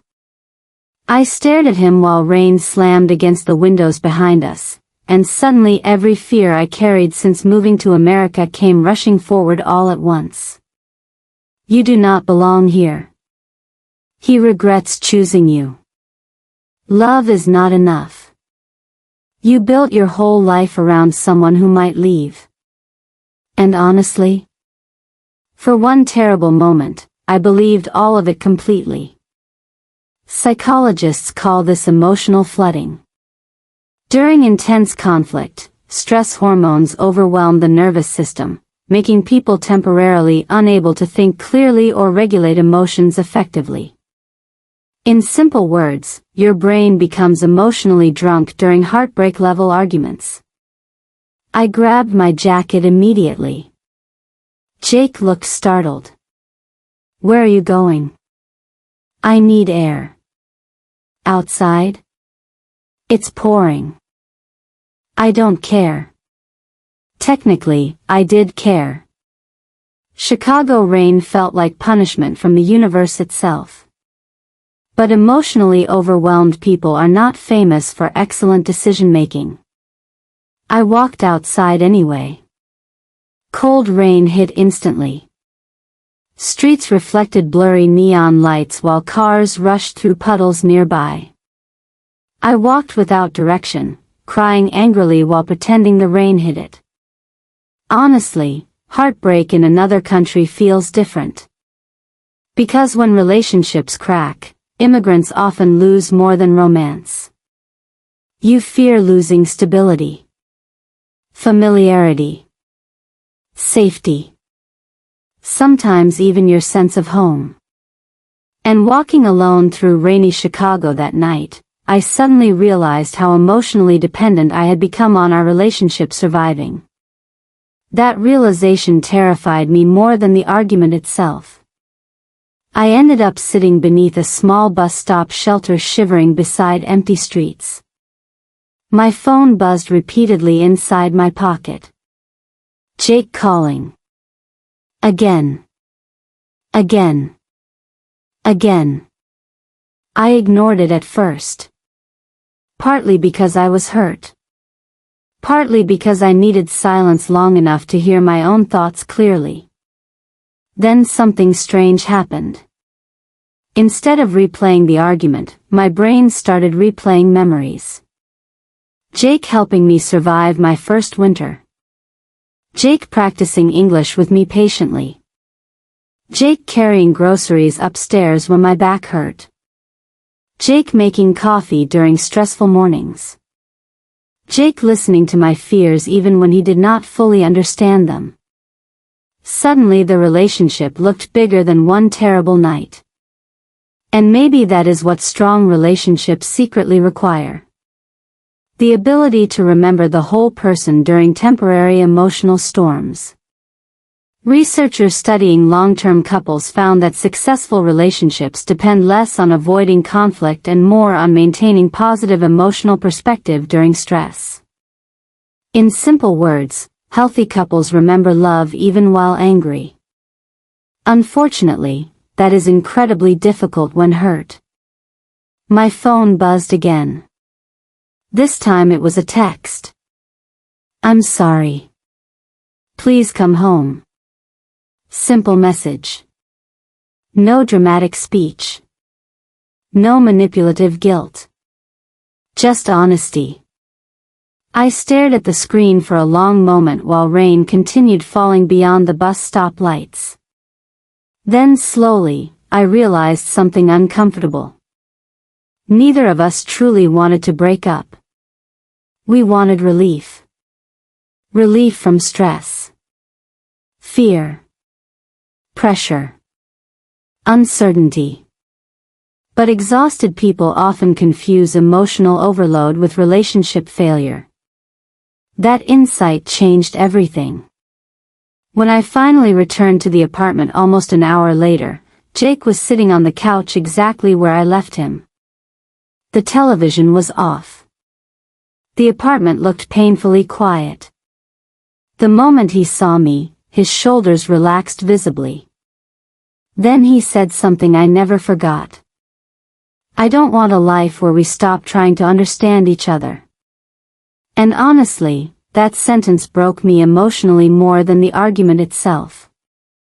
Because beneath all our conflict, fear, and exhaustion, that was still true for both of us. We sat together quietly for a long time afterward. No instant magical repair. No cinematic kissing in the rain. Real relationships heal slower than movies. Eventually, Jake admitted work pressure had been crushing him mentally for months. I admitted my fear of abandonment had been controlling my reactions more than I realized. Neither confession solved everything immediately. But honesty changed the emotional direction of the night. Psychologists explain that vulnerability reduces relationship defensiveness because openness activates empathy instead of threat responses. Basically, I'm scared invites connection. You're the problem invites war. And for the first time in months, we stopped fighting each other and started fighting for each other again. Sometime after midnight, the rain finally softened outside. The apartment felt calmer too. Emotionally exhausted. But calmer. Before going to sleep, Jake reached for my hand quietly and whispered something into the darkness. I still choose you. 3 simple words. Not flashy. Not poetic. But after a night that almost destroyed us, they felt stronger than every romantic promise we had ever made before. Because maybe real love is not measured by perfect moments. Maybe it is measured by what people do after imperfect ones. After fear. After anger. After both people accidentally reveal the messy parts of themselves. And maybe relationships become truly strong the first time two people almost walk away, but decide staying and rebuilding is worth the terrifying effort. A simple conversation changed everything. Nobody expects healing to arrive quietly. Most people imagine life-changing relationship moments as dramatic movie scenes with crying speeches, airport chases, or emotional background music powerful enough to make strangers reconsider their life choices. But honestly, the conversation that changed everything between Jake and me happened on a completely ordinary Sunday morning while eating burnt pancakes in sweatpants. Which somehow made it more real. After the night we almost broke up, something shifted inside our apartment. Not instantly. Not magically. We still felt emotionally tired for a while. Conversations became softer but also more careful, like two people learning how to walk across thin ice without cracking it again. And honestly, that scared me too. Because sometimes after a major argument, couples become polite instead of connected. They avoid conflict so aggressively that real honesty disappears again. I did not want that. One cold Sunday morning, Jake stood in the kitchen attempting to make pancakes while simultaneously proving that confidence and cooking skill are completely unrelated human qualities. Smoke floated gently through the apartment while he stared at the frying pan like it had personally betrayed him. "I think they're slightly overcooked," he said. The pancakes looked like emotionally damaged frisbees. Still, I laughed for the first time in days. Not forced laughter. Real laughter. The kind that relaxes your chest unexpectedly. We sat together near the window eating terrible pancakes while pale winter sunlight stretched across the apartment floor. Outside, Chicago looked frozen and quiet again. Inside, the heater clicked softly while both of us avoided our phones for once. Then Jake asked something simple. "Can I ask you a serious question?" Immediately terrifying. But I nodded. He looked at me carefully before speaking. "When did you start feeling alone here?" That sentence caught me completely off guard. Because most people ask surface questions during relationship problems. Why are you upset? What's wrong? What happened? But Jake accidentally asked the deeper question hiding underneath everything. And honestly, I did not know how to answer immediately. So I stared down at my coffee for a long moment before speaking slowly in English, the same way I practiced during those late-night kitchen conversations months earlier. I paused carefully. Maybe I started feeling alone when I stopped telling the truth about how hard things were. The apartment became completely quiet. Not uncomfortable quiet. Listening quiet. And maybe that is one of the rarest things in modern relationships. People waiting without interrupting long enough for honesty to fully arrive. I continued slowly. I kept trying to look strong because I thought struggling would make me disappointing. Jake frowned softly. Disappointing to who? Excellent question. Honestly? Mostly to myself. That realization hit me while saying it aloud. Psychologists explain that many people in stressful life transitions develop performance-based self-worth. They believe love and acceptance depend on appearing capable, successful, emotionally stable, or impressive. Basically, humans become exhausted trying to earn safety constantly. And that was exactly what I had been doing since moving to America. Trying to earn belonging. Trying to earn love. Trying to earn the right to stay. Jake leaned back quietly before admitting something unexpected himself. I think I've been scared too. I looked up immediately. Scared of what? He laughed softly without humor. Of failing at this whole future thing. Then finally, for the first time in our entire relationship, he started talking honestly about pressure. Work pressure. Financial pressure.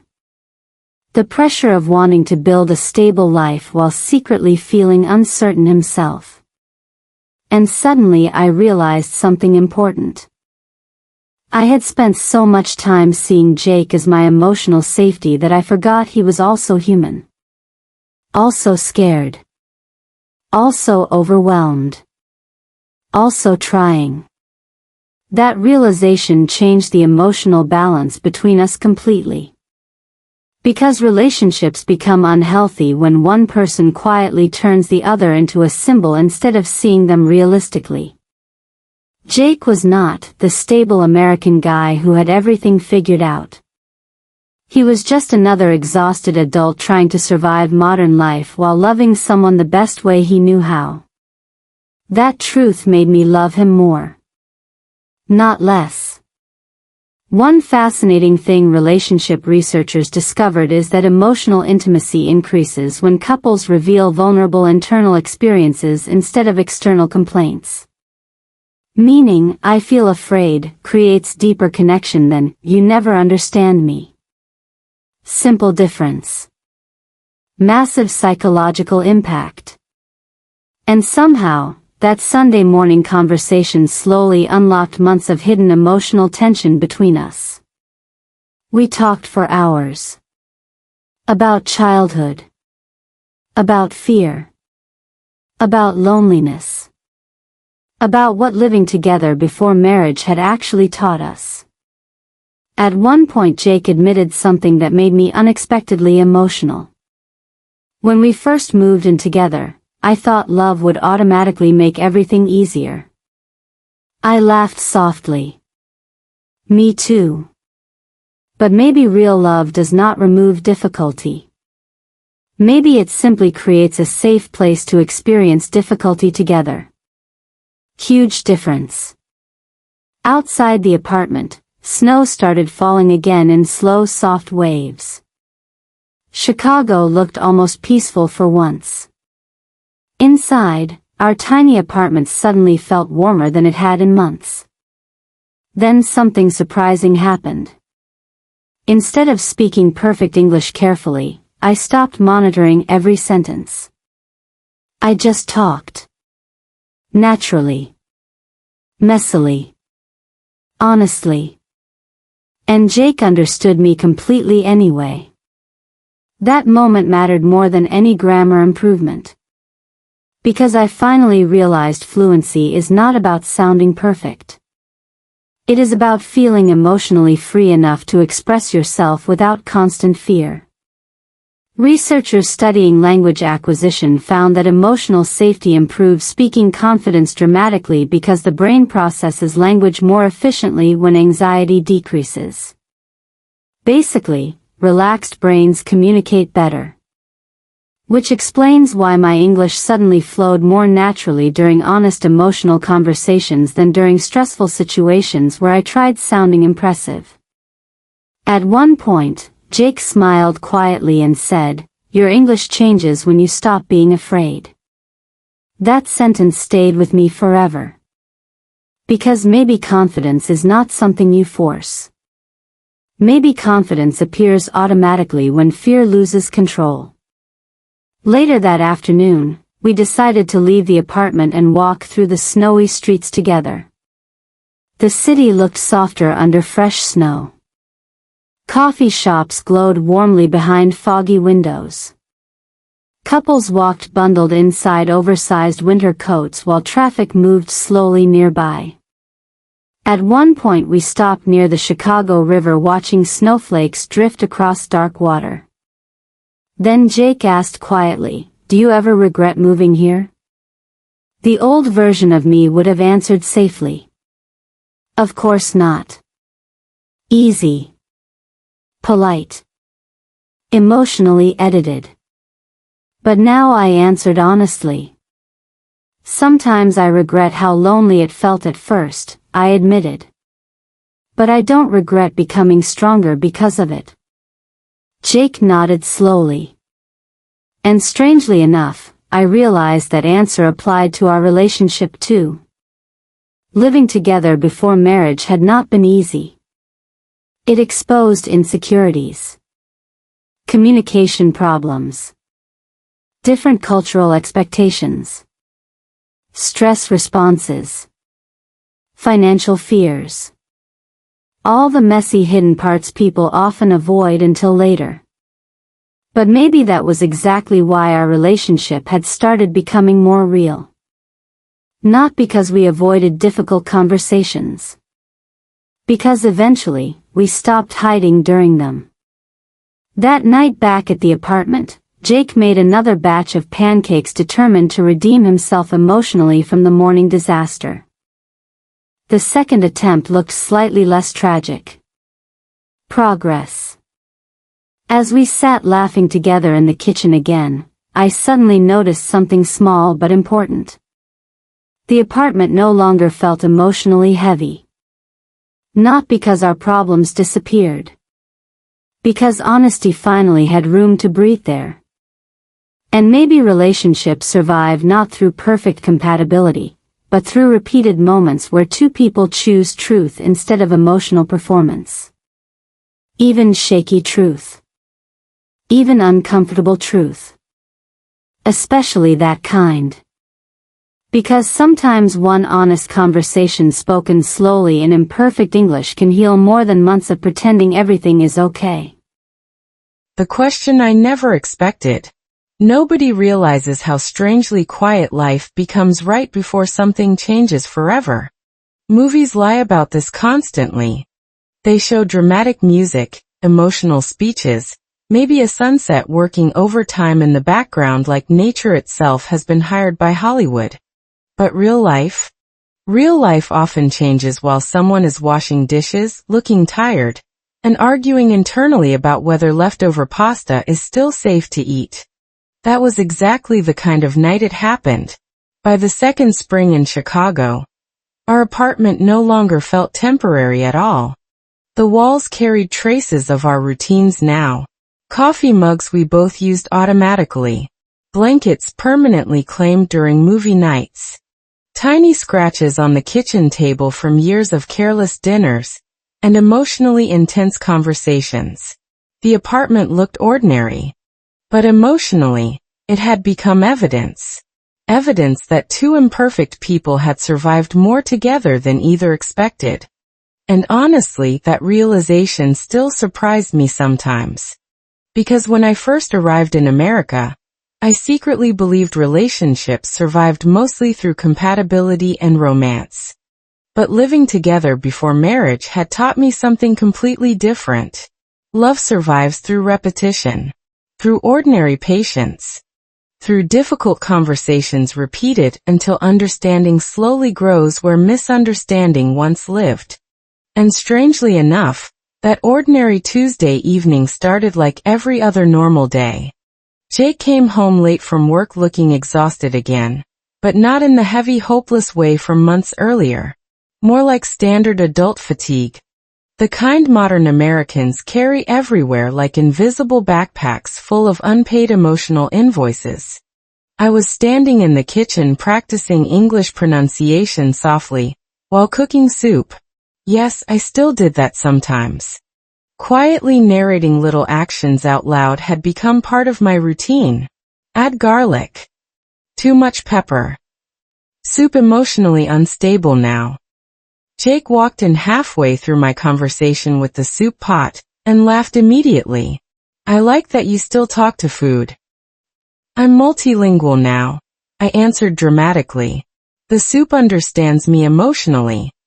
Honestly, the joke was terrible. But he laughed anyway. And that tiny moment mattered more than people realize. Psychologists studying long-term relationships found that shared humor creates emotional resilience, because laughter lowers stress responses and strengthens social bonding neurologically. In simple words, couples who laugh together survive difficult seasons more effectively.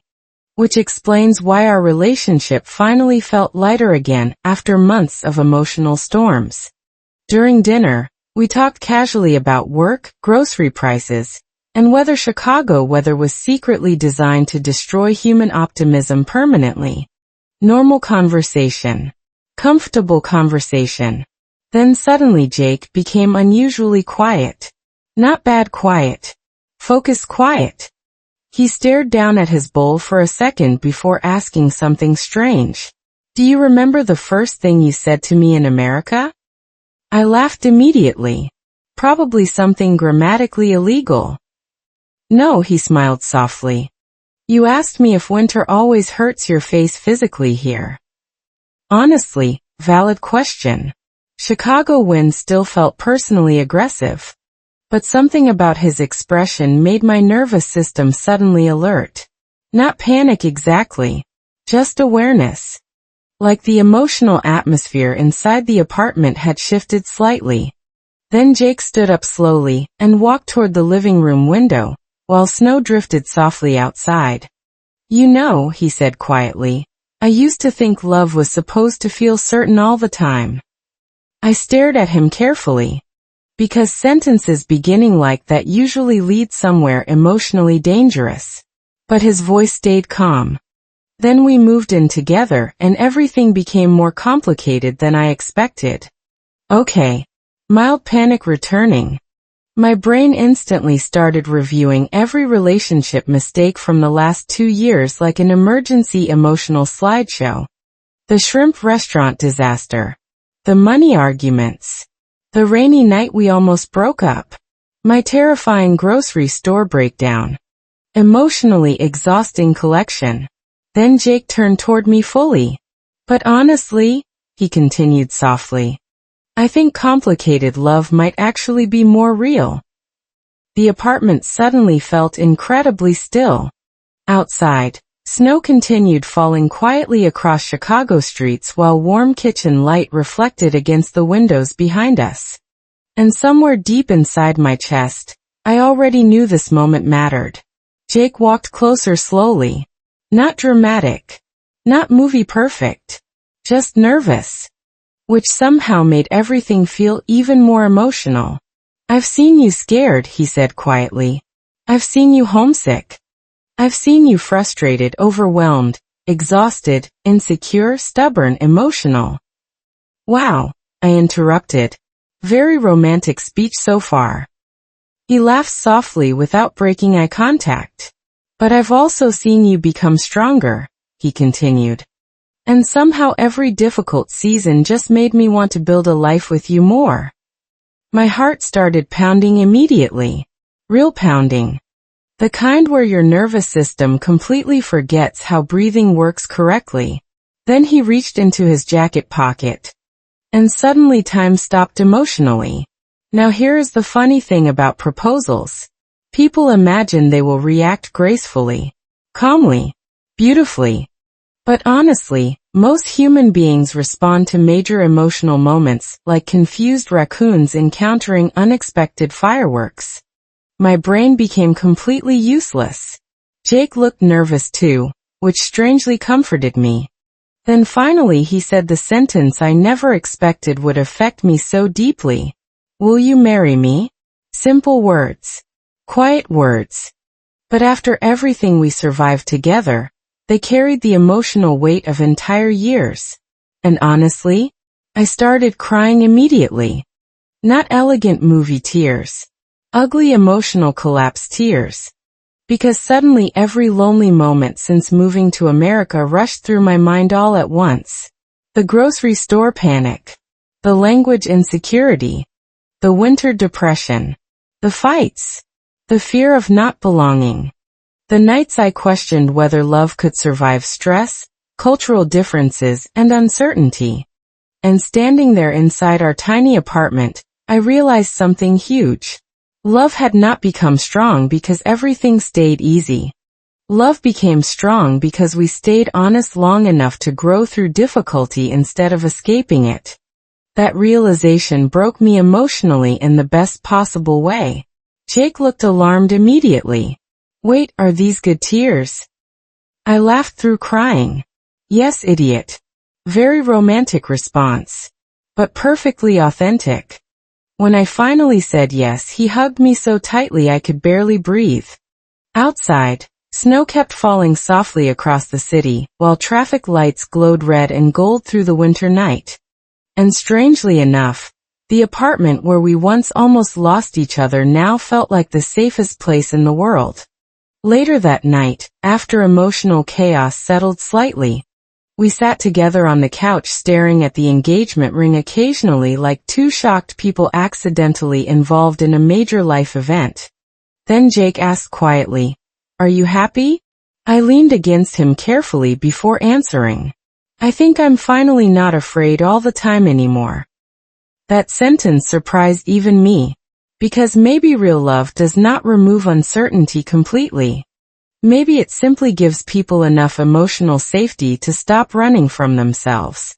Researchers studying secure relationships found that emotional trust reduces chronic anxiety, because supportive partnerships help regulate stress systems neurologically over time. In simple words, healthy love teaches the nervous system how to rest again. And maybe that was the real transformation all along. Not perfect English. Not perfect romance. Not perfect lives. Just two imperfect humans slowly becoming emotionally safer together. Before going to sleep that night, I stood alone for a moment near the apartment window watching snow cover the quiet Chicago streets below. 2 years earlier, I arrived in America terrified of everything. Now I was standing inside a life I once thought belonged only to other people. A home. A future. A love strong enough to survive reality. And honestly, that felt more beautiful than any perfect fairy tale ever could. Love grew slowly, and stayed. Nobody talks enough about what happens after the happy ending. Movies usually stop too early. The couple kisses, emotional music rises dramatically, credits roll.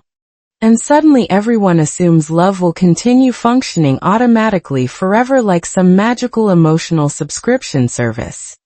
But real life keeps going after the proposal. Bills still arrive. People still get tired. Children cry. Dishes multiply mysteriously overnight. And somewhere inside all that ordinary chaos, real love either deepens quietly, or slowly disappears unnoticed. Honestly, that truth used to scare me. But years later, sitting in our kitchen while our daughter colored crooked dinosaurs on the floor beside us, I finally understood something important. Love was never supposed to stay exciting every second. It was supposed to stay alive. And somehow ours did. The funny thing is that our life now would probably look boring to people scrolling social media searching for dramatic romance. No luxury vacations every month. No perfectly edited marriage photos beside waterfalls. No constant fireworks. Just ordinary moments. School lunches. Morning coffee. Laundry mountains capable of destroying civilizations. And 2 children somehow asking questions at emotional machine gun speed before 8 a.m. America looked different to me now too. When I first arrived, everything felt intimidating. The language, the culture, the loneliness. Even grocery stores felt psychologically aggressive. But over the years, unfamiliar things slowly became normal. I stopped translating every sentence inside my head before speaking. I stopped apologizing constantly for my accent.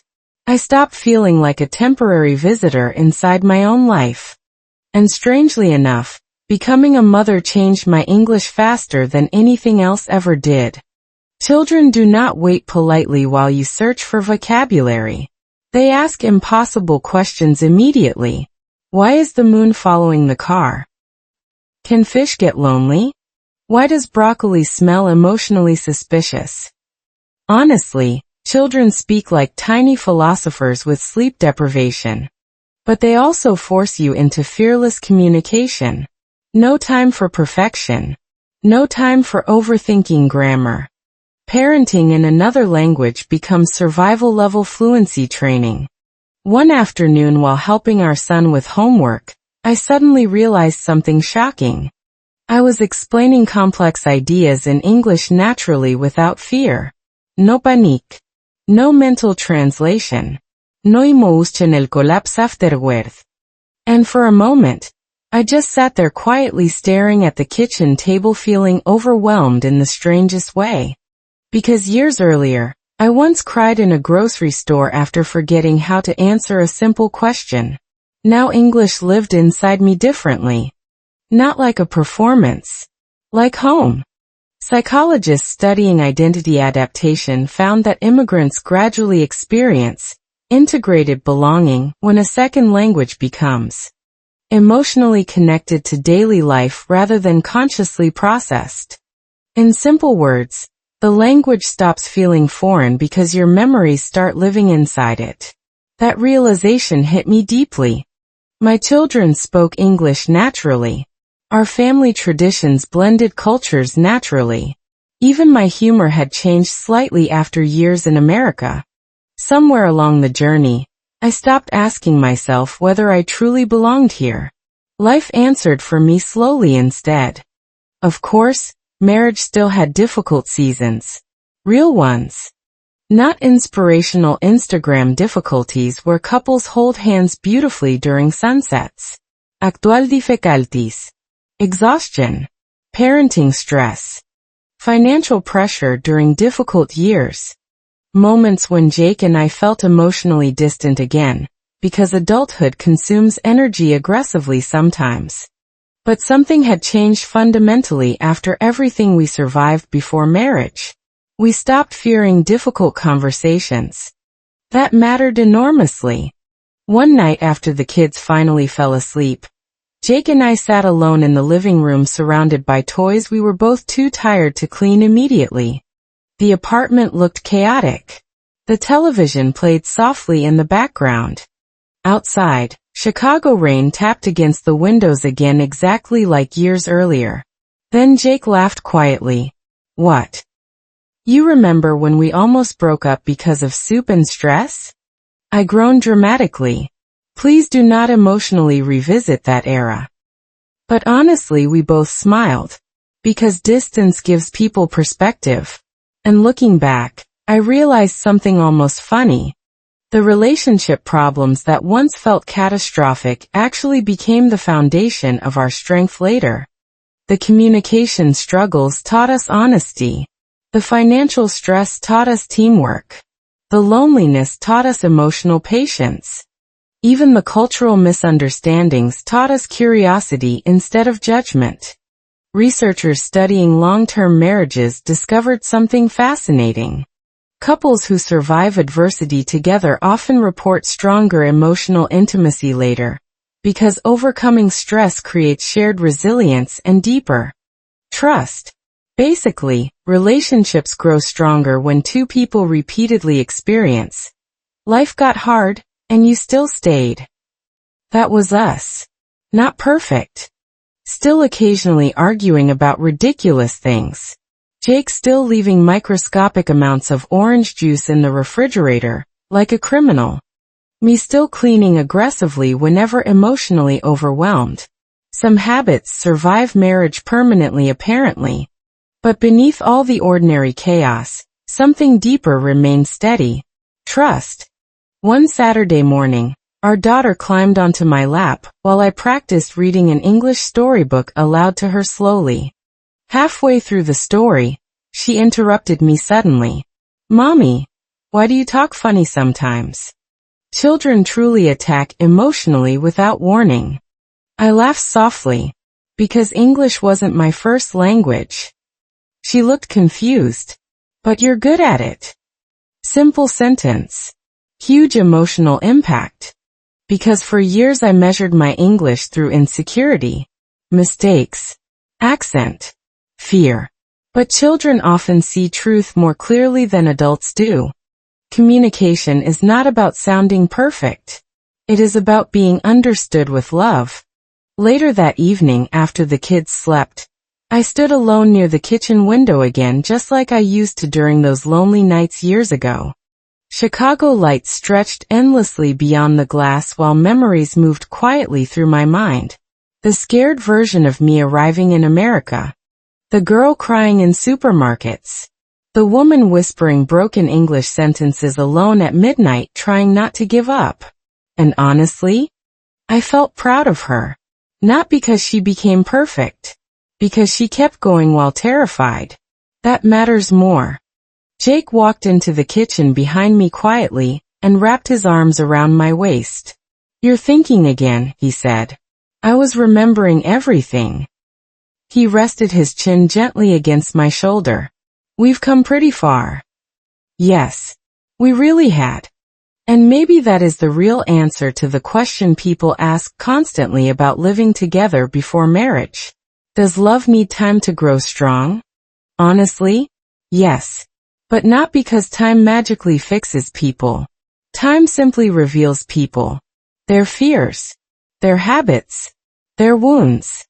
Their emotional patterns at 2 a.m. during difficult seasons. And if two people stay honest, patient, and brave enough to keep understanding each other through all those layers, love slowly stops being fantasy. It becomes real. Quietly real. The kind of love built in grocery stores, tiny apartments, stressful winters, awkward English conversations, financial pressure, rainy arguments, burnt pancakes, and ordinary Tuesday nights. Not perfect love. Living love. And honestly, after everything, I think that kind lasts longer. Because feelings rise and fall. Beauty changes. Life becomes messy. But two people who learn how to grow together instead of pretending to stay perfect, that becomes home. Sometimes the strongest love stories are not the loudest ones. They are the quiet stories built slowly through hard conversations, cold winters, broken English, financial stress, cultural differences, tears hidden in grocery stores, and two people choosing each other again and again when life stops feeling easy. If you are learning English, feeling lonely, struggling in love, or trying to rebuild yourself in a new country, remember this. Growth often feels uncomfortable before it feels beautiful. One small conversation can change your confidence. One honest moment can save a relationship. And one difficult season can quietly become the chapter that makes your future stronger. If this story touched your heart or helped your English listening practice today, don't forget to like the video, subscribe to the channel, and turn on notifications so you never miss the next real English story.